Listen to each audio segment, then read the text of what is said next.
ஆரம்பிக்கிறாங்க. கேப்டன் வந்து ரொம்ப நாளைக்கு அப்புறம் ஒரு மறைவுக்கு அப்புறம் ஒரு நேச்சுரலா பார்க்க இருக்கு. அதை ஃபர்ஸ்ட் பார்க்கும்போதே ஒரு ஆனந்தமா இருக்கு. ஃபர்ஸ்ட் ஹாஃப் பார்த்தீங்கன்னு வச்சுக்கலாம், கொஞ்சம் ஒரு ஃபேமிலி இதாகவும் போகுது, ஃபேமிலி சப்ஜெக்டாகவும் போகுது, ஒரு ஆக்ஷனாகவும் போகுது. பார்த்தீங்கன்னா இன்ட்ரோ பிளாக்ல பார்த்தீங்கன்னா ஒரு பெரிய ட்விஸ்ட் வச்சிருக்காங்க. அது யாருமே எதிர்பார்க்காத ஒரு ட்விஸ்ட். அதாவது செகண்ட் ஹாஃப் வந்து எப்படி இருக்குன்னா, ஒரு பெரிய எதிர்பார்ப்போட வந்துட்டு இருந்தோம். செகண்ட் ஹாஃப் பார்த்தீங்கன்னா வச்சுங்களா, அப்படியே நல்லா ஃபாஸ்டா போகுது. அதாவது பிரசாந்தும் நல்லா பண்ணியிருக்கிறாங்க, பிரபுத்துவம் நல்லா பண்ணிக்கிறாங்க. லைலா ரொம்ப நாளைக்கு அப்புறம் தமிழ் சினிமாவில் லைலா ஒரு என்ட்ரி இருக்கு. பெரிய பெரிய ஆக்டர் ஸ்கோப் வந்து கரெக்டா பண்ணியிருக்கிறாரு. திரைக்கதை மேக்கிங் தான் பெரிய லெவல்ல இதுல வந்து முக்கியத்துவம் பார்த்தீங்கன்னு வச்சுக்கோங்க. படம் ஸ்பீடுக்கான காரணம் பார்த்தீங்கன்னா திரைக்கதையோட மூவ்மெண்ட் தான். விபி சாரோட ஸ்கிரிப்ட் நல்லா இருக்கு. அளவுக்கு ஒர்த்து தாங்க. அதாவது தலைவர்னாவே எனி டைம் வந்து ரெக்கார்ட் பிரேக்கர் தான் அவரு. வசூல் மன்னன் தான், வசூல் சக்கர தமிழ் சினிமாவின் இன்னைக்கு வந்து வசூல் சக்கரவர்த்தி தளபதி தான். அதை வந்து இந்த படம் மூலமா மறுபடியும் வந்து நிரூபிச்சிருக்கிறாரு, ப்ரூவ் பண்ணிருக்காரு. அதை பாத்தீங்கன்னு வச்சுக்கோங்க, அது ஃபேமிலி ஓரியன்டான சப்ஜெக்ட் தாங்க. அதாவது கண்டிப்பா 100% ஃபேமிலியோட பார்க்கலாம்.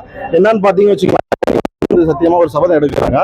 வாழ்நாள்ல திரைப்படம் வந்து இது இன்னொரு படம், தளபதி படம் தான் லாஸ்ட் படம். கடைசி நான் இருக்கிற வரைக்கும் எந்த தியேட்டர்லயும் சினிமா வந்து நான் பார்க்க மாட்டேன். தளபதி ரிட்டையர்மெண்ட் ஆகிற மாதிரி நானும் வந்து லாஸ்ட்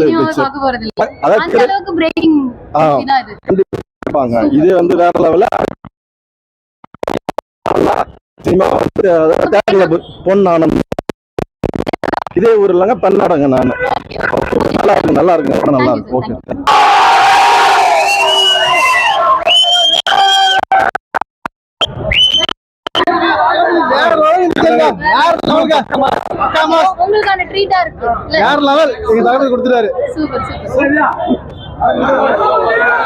பார்த்ததை விட டபுள் மடங்கு இருக்கு. நிறைய ஹைப் இருக்கு, நிறைய சர்ப்ரைஸ் இருக்குன்னு சொல்லிட்டு கண்டிப்பா இருக்கு. ஆனா அது எதுவும் ஓபன் பண்ண கூடாது. வந்து பாருங்க, பார்த்துட்டு எதா இருந்தாலும் சொல்லுங்க.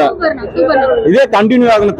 தளபதி இதுக்கு மேல நடிக்கணும். இதோட முடிக்க கூடாது, நடிச்சுட்டே இருக்கணும். அரசியல இருந்து நடிக்கணும் சொல்லிட்டாரு. அது ஒரு மன வேதனையா இருக்கு. பட் ஆனா கண்டினியூ பண்ணா நல்லா இருக்கும்னு நாங்க நினைக்கிறோம், தமிழ்நாட்டு மக்கள் நினைக்கிறோம்.